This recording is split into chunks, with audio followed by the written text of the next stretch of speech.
قل للمخلفين من الأعراب ستدعون إلى قوم أولي بأس شديد تقاتلونهم أو يسلمون، فإن تطيعوا يؤتكم الله أجرا حسنا، وإن تتولوا كما توليتم من قبل يعذبكم عذابا أليما. ليس على الأعمى حرج ولا على الأعرج حرج ولا على المريض حرج، ومن يطع الله ورسوله يدخله جنات تجري من تحتها الأنهار، ومن يتول يعذبه عذابا أليما.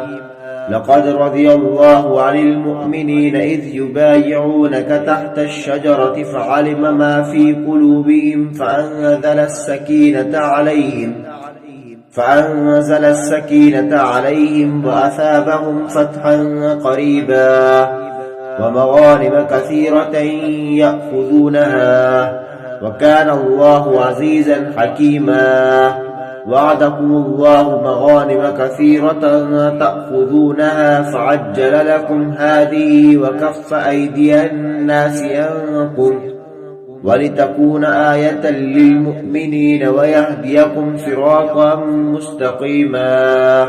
وأخرى لم تقدروا عليها قد أحاط الله بها، وكان الله على كل شيء قديرا. ولو قاتلكم الذين كفروا لولوا الأدبار ثم لا يجدون وليا ولا نصيرا. سنة الله التي قد خلت من قبل، ولن تجد لسنة الله تبديلا. وهو الذي كف أيديهم عنكم وأيديكم عنهم ببطن مكة من بعد أن أظفركم عليهم، وكان الله بما تعملون بصيرا.